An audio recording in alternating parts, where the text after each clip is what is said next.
ನಮಸ್ಕಾರ. ಇವತ್ತು ನಾವು ಮಾತಾಡ್ತಾ ಇರುವಂತ ಚಿತ್ರ ಡಾಕ್ಟರ್ ರಾಜ್‌ಕುಮಾರ್ ಅವರ ಜೀವನದ ಅತ್ಯುತ್ತಮ ಚಿತ್ರಗಳಲ್ಲಿ ಒಂದು.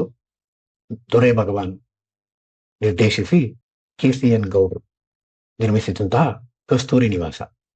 ಈ ಚಿತ್ರದ ಕತೆ, ಈ ಚಿತ್ರದ ಪಾತ್ರ ಇವತ್ತು ನಮ್ಮನ್ನ ತುಂಬಾ ಕಾಡುತ್ತೆ, ತುಂಬಾ ಭಾವುಕರನ್ನಾಗಿ ಮಾಡುತ್ತೆ. ಅದಕ್ಕೆ ಕಾರಣ ಈ ಚಿತ್ರದಲ್ಲಿದ್ದಂತ ಕತೆ ಮತ್ತೆ ಅದರ ತಾಕತ್ತು. ಆದ್ರೆ ಇಷ್ಟೊಂದು ತಾಕತ್ತಿದ್ದ ಕಥೆನ ತಮಿಳಿನ ಒಬ್ಬ ಖ್ಯಾತ ನಟ ಕಣೀಲಿ ನಾಯಕ ಸಾಯ್ತಾನೆ, ಇದು ದುರಂತವಾದ ಅಂತ್ಯ, ಈ ಸಿನಿಮಾಗೆ ಬೇಡ ಅಂತ ಹೇಳಿ ರಿಜೆಕ್ಟ್ ಮಾಡ್ತಾರೆ. ಕೊನೆಗೆ ಈ ಕತೆ ಚಿ ಉದಯಶಂಕರ್ ಅವರು ರಾಜ್‌ಕುಮಾರ್ ಹೇಳಿದಾಗ ರಾಜ್‌ಕುಮಾರ್ ಅವರು ಅಷ್ಟು ದೊಡ್ಡ ನಟ ರಿಜೆಕ್ಟ್ ಮಾಡಿರೋ ಕಥೆನ ನಾನ್ ಮಾಡೋದು ಸರಿ ಹೋಗಲ್ಲ ಅಂತ ಹೇಳ್ತಾರೆ. ಆದ್ರೆ ಚಿ ಉದಯಶಂಕರ್ ಅವ್ರಿಗೆ, ವರ್ಧನ್ ಅವ್ರಿಗೆ ಈ ಚಿತ್ರದ ತಾಕತ್ ಗೊತ್ತಿರುತ್ತೆ. ರಾಜ್‌ಕುಮಾರ್ ಅವ್ರನ್ನ ಕನ್ವಿನ್ಸ್ ಮಾಡ್ತಾರೆ. ನಂತರ ನಡೆದಿದ್ದು ಇತಿಹಾಸ. ಈ ಚಿತ್ರ ಹೆಚ್ಚು ಕಮ್ಮಿ 4 ಲಕ್ಷದಲ್ಲಿ ತಯಾರಾಗುತ್ತೆ. ಬ್ಲಾಕ್ ಅಂಡ್ ವೈಟ್ ಸೆಟ್ ನ 1.5 ಲಕ್ಷಕ್ಕೆ ಕೆ.ಸಿ.ಎನ್. ಗೌಡ್ರು ಹಾಕಿರ್ತಾರೆ. ಈ ಸಿನಿಮಾ ಮೊದಲನೇ ದಿನ ಶೂಟಿಂಗ್ ಆಗಿರುತ್ತೆ. ಆದ್ರೆ 2ನೇ ದಿನ ಕೆ.ಸಿ.ಎನ್. ಗೌಡ್ರು ಬಂದು ಈ ಚಿತ್ರನ ಕಲರ್ ಅಲ್ಲಿ ಮಾಡೋಣ ಅಂತ ಹೇಳ್ತಾರೆ. ಸೆಟ್ ಎಲ್ಲ ಮತ್ತೆ ಮಾಡೋಣ, ತೊಂದರೆ ಇಲ್ಲ, ಅದು ನಂಗೆ ಈಸ್ಟ್‌ಮನ್ ಕಲರ್ ಬೇಕು ಅಂತ. ಆಗಿನ ಕಾಲಕ್ಕೆ ಮತ್ತೆ ಈ ಚಿತ್ರನ ರೀಶೂಟ್ ಮಾಡಿ ಮತ್ತೆ ಸೆಟ್ ಹಾಕಕ್ಕೆ ಇನ್ನು 5.5 ಲಕ್ಷ ಖರ್ಚಾಗತ್ತೆ ಅಂದಾಗ ರಾಜ್‌ಕುಮಾರ್ ಹಣನ ಹಾಗೆಲ್ಲ ಪೋಲ್ ಮಾಡೋದ್ ಬೇಡ, ಬ್ಲಾಕ್ ಅಂಡ್ ವೈಟ್ ಅಲ್ಲಿ ಇರ್ಲಿ ಅಂತ ಹೇಳಿ ಸಿನಿಮಾ ಶೂಟಿಂಗ್ ನ ಬ್ಲಾಕ್ ಅಂಡ್ ವೈಟ್ ಅಲ್ಲೇ ಮುಂದುವರಿಸ್ತಾರೆ. ಈ ಚಿತ್ರದ ಪ್ಲಾಟ್ ಎಲ್ರಿಗೂ ಗೊತ್ತಿರುತ್ತೆ. ಆದ್ರೆ ಈ ಚಿತ್ರದಲ್ಲಿ ನಾಯಕ ಸತ್ತೋಗ್ತಾನೆ, ತುಂಬಾ ದುರಂತ ಅಂತ್ಯ ಆಗುತ್ತೆ. ಅಷ್ಟಾದ್ರೂ ನಮ್ಗೆ ಈ ಚಿತ್ರ ಯಾಕೆ ಇಷ್ಟ ಆಗುತ್ತೆ? ನಾವು ರಾಜ್‌ಕುಮಾರ್ ಅವರು ಕೊನೆಯಲ್ಲಿ ಸಾಯೋ ಚಿತ್ರಗಳನ್ನ ಅಷ್ಟಾಗಿ ಒಪ್ಕೊಳ್ಳಲ್ಲ. ಆದ್ರೆ ಈ ಚಿತ್ರದಲ್ಲಿ ರಾಜ್‌ಕುಮಾರ್ ಅವ್ರು ಸತ್ರು, ಅವರ ಸಾವಿನಲ್ಲಿ ಒಂದು ಸಾರ್ಥಕತೆ ಇರುತ್ತೆ. ಎಷ್ಟೇ ಸಿರಿವಂತನಾದರೂ ತನ್ನಲ್ಲಿ ಇದ್ದ ಆಸ್ತಿ, ಹಣ ಎಲ್ಲವನ್ನೂ ಪರರಿಗೋಸ್ಕರ ದಾನ ಮಾಡಿ ಕೊನೆಯವರೆಗೂ ಯಾವುದಕ್ಕೂ ಇಲ್ಲ ಅಂತ ಹೇಳ್ದೆ ಈ ಕಸ್ತೂರಿ ನಿವಾಸದ ಕೈ ಯಾವತ್ತೂ ನೆಲ ನೋಡುತ್ತೆ ಹೊರತು ಆಕಾಶನಲ್ಲ ಅನ್ನೋ ಒಂದು ಮಾತನ್ನ ಅಕ್ಷರಶಃ ಪಾಲಿಸಿ ಕೊನೆಯವರೆಗೂ ದಾನ ಧರ್ಮ ಮಾಡಿ ಸಾಯೋದ್ರಿಂದ ಈ ಚಿತ್ರದ ದುರಂತ ಅಂತ್ಯ ಆದ್ರೂ ಕೂಡ ನಮ್ಮೆಲ್ರಿಗೂ ಆ ಪಾತ್ರ ಹತ್ರ ಆಗುತ್ತೆ, ಬಹಳ ಇಷ್ಟ ಆಗುತ್ತೆ. ಈ ಚಿತ್ರದ ಸ್ಟಾರ್ಟಿಂಗ್ ನಲ್ಲೇ ಈ ವ್ಯಕ್ತಿತ್ವನ ದೊರೆ ಭಗವಾನ್ ಅವರು ಬಹಳ ಚೆನ್ನಾಗಿ ಹೇಳಿದ್ದಾರೆ. ಡವ್ ಒಂದು ಚಿತ್ರ ತಂದು ಡಿಸೈನ್ ತೋರಿಸ್ತಾರೆ.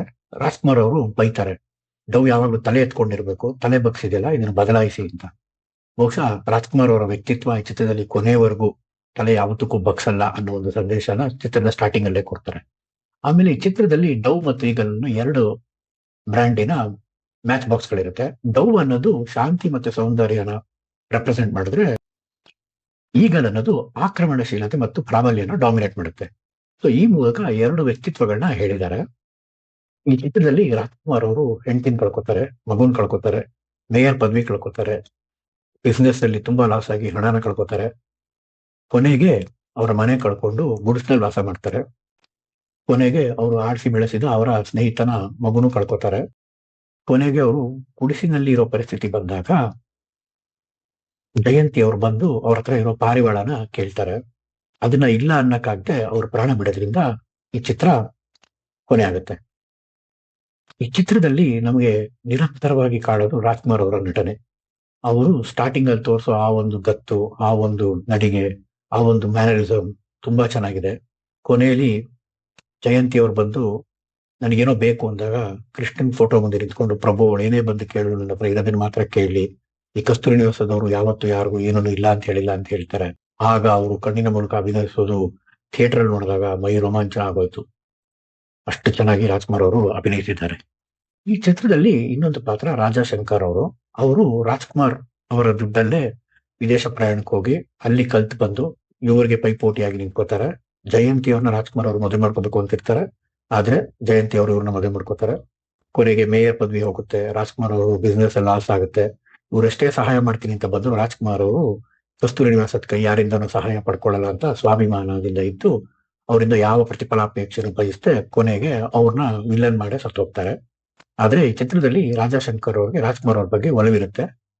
ರಾಜ್‌ಕುಮಾರ್ ಅವರ ಬಹುತೇಕ ಚಿತ್ರಗಳಲ್ಲಿ ರಾಜಾ ಶಂಕರ್ ಅವ್ರಿಗೆ ಒಳ್ಳೆ ಪಾತ್ರ ಸಿಗುತ್ತೆ ಅಂಡ್ ಅವರು ಬಹಳ ಒಳ್ಳೆ ಅಭಿನಯದಿಂದ ಆ ಪಾತ್ರಕ್ಕೆ ನ್ಯಾಯ ಒದಗಿಸ್ತಾರೆ. ಇದಾಗಿ ಈ ಚಿತ್ರದಲ್ಲಿ ಜಯಂತಿ ಅವರ ಪಾತ್ರ ಅದ್ಭುತವಾಗಿದೆ. ಅವರು ಬಾಸ್ ಅಂತ ರಾಜ್‌ಕುಮಾರ್ ತೋರಿಸೋ ಗೌರವ ಇರ್ಬೋದು, ಅವರು ಅವನತಿಗೆ ಹೋದಾಗ ಅದ್ರ ಬಗ್ಗೆ ಏನು ಮಾಡಕ್ ಆಗ್ತಿರೋಂತ ಅಸಹಾಯಕತೆ ಇರ್ಬೋದು, ಎರಡನ್ನೂ ಬಹಳ ಚೆನ್ನಾಗಿ ತೋರಿಸಿದ್ದಾರೆ. ಮತ್ತು ಈ ಚಿತ್ರದಲ್ಲಿ ನಾವು ಮರೆಯಕ್ಕಾಗದಿರೋ ನಮ್ಮ ಕನ್ನಡದ ಇಬ್ರು ಕಲ್ಟ್ ಕಾಮಿಡಿಯನ್ಸ್ ನರಸಿಂಹರಾಜು ಮತ್ತೆ ಬಾಲಣ್ಣ ಅವರ ಜುಗಲ್ಬಂದಿ ಬಹಳ ಚೆನ್ನಾಗಿದೆ. ಮಾವನನ್ನ ಸದಾ ಕೆಣಕೋ ಅಳಿಯನಾಗಿ ನರಸಿಂಹರಾಜು ಅದ್ಭುತವಾಗಿ ನಟಿಸಿದ್ದಾರೆ. ಇಷ್ಟೆಲ್ಲ ಆದ್ಮೇಲೆ ನಾವು ಆ ಪಾತ್ರದ ಬಗ್ಗೆ ಮಾತಾಡ್ಲೇಬೇಕು. ಅದು ಬೇರೆ ಯಾವುದೂ ಅಲ್ಲ, ಅಶ್ವಥ್ ಅವರ ಪಾತ್ರ.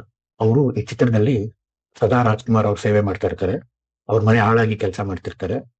ಕೊನೆಗೆ ರಾಜ್ಕುಮಾರ್ ಅವರು ಮನೆ ಕಳ್ಕೊಂಡು ಅಶ್ವಥ್ ಅವ್ರಿಗೆ ಕೊಟ್ಟಂತ ಗುಡಿಸ್ಲಿಗೆ ಬಾಡಿಗೆ ಕೊಟ್ಟಿರ್ತೀನಿ ಅಂತ ಹೇಳಿದಾಗ ರಾಜ್ಕುಮಾರ್ ಅವರ ಸ್ವಾಭಿಮಾನ ಗೊತ್ತಂತ ಅಶ್ವಥ್ ಯಾವುದೇ ಮಾತಾಡದೆ ಅವ್ರ ಮನೇಲಿ ಕರ್ಕೊಂಡೋಗಿ ರಾಜ್ಕುಮಾರ್ ಅವ್ರನ್ನ ನೋಡ್ಕೋತಾರೆ. ಅವರು ಈ ಚಿತ್ರದಲ್ಲಿ ಆ ಹದ್ದಿಗೆ ರಾಜ್ಕುಮಾರ್ ಅವರು ಕಲ್ಲು ಹೊಡೆಯಕ್ ಹೋದಾಗ ಬೇಡ ಅಂತ ಹೇಳೋದಿರ್ಬೋದು, ಬಾಲಕೃಷ್ಣ ಅವರು 2ನೇ ಮದುವೆ ಪ್ರಪೋಸಲ್ ತಂದಾಗ ಬೈದು ಕಳಿಸೋದಿರ್ಬೋದು, ಜಯಂತಿ ಅವ್ರಿಗೆ ಅವರ ಮೇಯರ್ ಪದವಿ ಕಿತ್ಕೊಂಡ್ರಿ, ಹಣ ಕಸ್ಕೊಂಡ್ರಿ, ಇನ್ನೇನ್ ಕಿತ್ಕೊಳಕ್ ಬಂದಿದ್ದೀರಾ ಅನ್ನೋದಿರ್ಬೋದು, ನೀವು ತಿಂದು ಪಾರಿವಾಳ ಮಾರಿ ಬಂದಿದ್ದ ದುಡ್ಡಲ್ಲಿ ನೀವು ಊಟ ಮಾಡಿದ್ರಿ ಅನ್ನೋದಿರ್ಬೋದು. ಬಹುಶಃ ಇದನ್ನ ಅಶ್ವಥ್ ತಂದೆ ಬೇರೆ ಯಾರು ಅಷ್ಟು ಮನೋಜ್ಞವಾಗಿ ಅಭಿನಯಿಸಕ್ಕೆ ಸಾಧ್ಯ ಇಲ್ಲ ಅನ್ಸುತ್ತೆ. ಈ ಚಿತ್ರದಲ್ಲಿ ಹಲವಾರು ಹಾಡುಗಳಿದೆ, ಎಲ್ಲವೂ ಬಹಳ ಪಾಪ್ಯುಲರ್. ಆಡಿಸಿ ನೋಡು ಬೀಳಿಸಿ ನೋಡು ನಿಮ್ಮೆಲ್ರಿಗೂ ಗೊತ್ತಿರೋ ಹಾಗೆ ಬಹಳ ಪಾಪ್ಯುಲರ್ ಗೀತೆ, ಬಹಳ ಅರ್ಥಗರ್ಭಿತವಾದ ಹಾಡು. ಆಡೋಣ ನೀನು ನಾನು ಪಿ ಬಿ ಶ್ರೀನಿವಾಸ್ ಅವ್ರು ಹಾಡಿರ್ಬೋದು, ಎಲ್ಲೇ ಇರು ಹೇಗೆ ಇರು ಇರ್ಬೋದು, ಓ ಗೆಳೆಯ ಇರ್ಬೋದು, ನೀ ಬಂದು ನಿಂತಾಗ ಇರ್ಬೋದು, ಎಲ್ಲ ಹಾಡುಗಳು ಅದ್ಭುತವಾಗಿದೆ. ಜಿ ಕೆ ವೆಂಕಟೇಶ್ ಅವರೇ ಕಂಪೋಸ್ ಮಾಡಿರೋ ಹಾಡುಗಳು. ಈ ಚಿತ್ರದಲ್ಲಿ ಇದೆಲ್ಲದಕ್ಕಿಂತ ನಮ್ಮನ್ನ ಕಾಡೋ ಹಾಡು ಆಡಿಸಿದಾತ ಬೇಸರ ಮೂಡಿ. ಅದಕ್ಕೆ ಹಲವಾರು ಕಾರಣ ಇದೆ.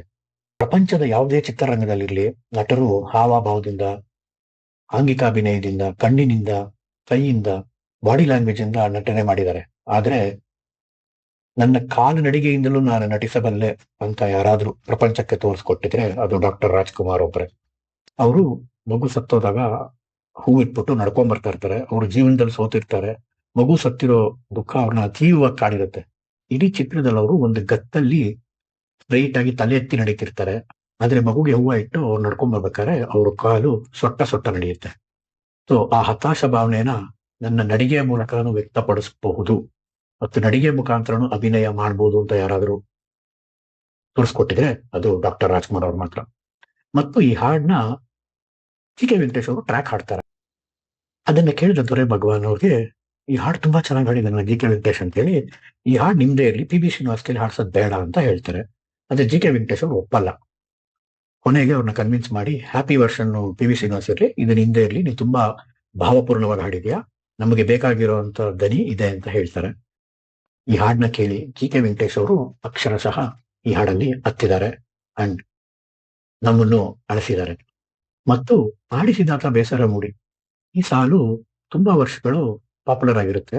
ಯಾರೋ ಒಬ್ಬ ಪತ್ರಕರ್ತರು ಟಿ ಉದಯಶಂಕರ್ ಅವ್ರನ್ನ ಇಂಟರ್ವ್ಯೂ ಮಾಡಿ ಮಾರನೇ ದಿನ ಇದು ಪಬ್ಲಿಷ್ ಆಗುತ್ತೆ, ನಾನು ಆ ಸಂದರ್ಶನಕ್ಕೆ ಈ ಕ್ಯಾಪ್ಷನ್ ಯೂಸ್ ಮಾಡ್ಕೋತೀನಿ ಅಂತ ಹೇಳಿದಾಗ ಟಿ ಉದಯಶಂಕರ್ ಅವ್ರು ಹೇಳ್ತಾರೆ, ದಯವಿಟ್ಟು ಆ ಕೆಲಸ ಮಾಡಬೇಡಿ, ನಾನು ಸತ್ತ ದಿನ ಅದ್ರ ಬಗ್ಗೆ ಒಂದು ಆರ್ಟಿಕಲ್ ಬರೀತೀರಾ ಅಥವಾ ಆ ಸುದ್ದಿ ಪ್ರಸಾರ ಮಾಡ್ತಿರಲ್ಲ, ಆ ಒಂದು ದಿನ ಆಡಿಸಿದಾತ ಬೇಸರ ಮೂಡಿ ಆಟ ಮುಗಿಸಿದ ಅನ್ನೋ ಒಂದು ಸಾಲನ್ನ ಬಳಸ್ಕೊಳ್ಳಿ, ಇದು ನಾನು ಸತ್ತ ಮೇಲೆ ಬಳಸ್ಕೊಳ್ಳಿ, ಈಗ ಬಳಸ್ಕೋಬೇಡಿ ಅಂತ ಹೇಳ್ತಾರೆ. ಕೊನೆಗೆ ಅವ್ರ ಸತ್ತ ದಿನ ಅವರ ಸುದ್ದಿ ಬಿತ್ತರಿಸ್ಬೇಕಾದ್ರೆ ಆಡಿಸಿದಾತ ಬೇಸರ ಮೂಡಿ ಆಟ ಮುಗಿಸಿದ ಅನ್ನೋ ಸಾಲಿಂದಾನೆ ಆ ವಿಷಯನ ಎಲ್ರಿಗೂ ತಿಳಿಸ್ಬೇಕಾಗತ್ತೆ. ಸೊ ಈ ಸಾಲುಗಳು ಜಿ ಉದಯಶಂಕರ್ ಅವರ ಜೀವನದಲ್ಲೂ ತುಂಬಾ ಚೆನ್ನಾಗಿ ಬರೆದು ಹೋಗಿತ್ತು. ಈ ಚಿತ್ರ ಮತ್ತೆ 2014ರಲ್ಲಿ ಕಲರ್ ಸಿನಿಮಾ ಆಗಿ ರೀ ರಿಲೀಸ್ ಆಗುತ್ತೆ. 1980-90ರಲ್ಲಿ ಹುಟ್ಟಿದಂತ ನನ್ನಂತ ಎಷ್ಟೋ ಅಣ್ಣವರ ಅಭಿಮಾನಿಗಳು ಈ ಚಿತ್ರನ ಮತ್ತೆ ಕಣ್ತುಂಬಿಕೊಂಡು ಅಣ್ಣ ಅವರ ಅಭಿನಯದ ತಾಕತ್ತನ್ನ ದೊಡ್ಡ ಪರದೆ ಮೇಲೆ ಸವಿದ್ವಿ. ಅದಕ್ಕೋಸ್ಕರ ನಾವು KCN ಗೌಡ್ರನ್ನ ಸದಾ ನೆನೆಸ್ಕೋಬೇಕು. ಈ ಚಿತ್ರ ಯಾವ ನಟ ತಿರಸ್ಕರಿಸಿದ್ರೋ ಅದೇ ನಟ ಈ ಚಿತ್ರ ಕನ್ನಡದಲ್ಲಿ ಕಂಡ ಯಶಸ್ಸನ್ನ ಕಂಡು ಅವರು ಆ ಸಿನಿಮಾನ ರೀಮೇಕ್ ಮಾಡ್ತಾರೆ. ಭಾರತೀಯ ಚಿತ್ರರಂಗದ ಹಲವಾರು ಭಾಷೆಗಳಿಗೆ ಈ ಚಿತ್ರ ರೀಮೇಕ್ ಆಗುತ್ತೆ. ಆದ್ರೆ ಯಾವ ಭಾಷೆಯಲ್ಲೂ ಕನ್ನಡದಲ್ಲಿ ಕಂಡಂತ ಯಶಸ್ಸು ಕಾಣಲಿಲ್ಲ. ಡಾಕ್ಟರ್ ರಾಜ್ಕುಮಾರ್ ಅನ್ನೋ ಒಬ್ಬ ಮಹಾನ್ ನಟನ್ನ ಯಾರು ಕೂಡ ಮ್ಯಾಚ್ ಮಾಡಕ್ ಆಗ್ಲಿಲ್ಲ. ಈ ಚಿತ್ರದ ಯಶಸ್ಸಿಗೆ ರಾಜ್ಕುಮಾರ್ ಅವರ ಪಾತ್ರ ಬಹಳ ದೊಡ್ಡದು. ಬೇರೆ ಭಾಷೆಯಿಂದ ಕನ್ನಡಕ್ಕೆ ರೀಮೇಕ್ ಆದ ಎಷ್ಟೋ ಸಿನಿಮಾಗಳನ್ನ ನಾವು ಇಷ್ಟಪಡ್ತೀವಿ, ಆದ್ರೆ ಕನ್ನಡದಿಂದ ಬೇರೆ ಭಾಷೆಗಳಿಗೆ ರೀಮೇಕ್ ಆದಂತ ಈ ಸಿನಿಮಾ ಖಂಡಿತ ಒಂದು ಮೈಲಿಗಲ್ಲು. ಅದು ನಮ್ಮೆಲ್ಲರ ಹೆಮ್ಮೆ ಕೂಡ. ಈ ಚಿತ್ರದ ಬಗ್ಗೆ ಮಾಹಿತಿ ನಿಮ್ಗೆ ಇಷ್ಟ ಆಗಿದ್ರೆ ಈ ವಿಡಿಯೋನ ಲೈಕ್ ಮಾಡಿ. ಇಂಥ ಮತ್ತಷ್ಟು ವಿಡಿಯೋಗಳು ಯಾವ್ದಾದ್ರು ಬೇಕು ಅಂದ್ರೆ ಕಮೆಂಟ್ ಮಾಡಿ.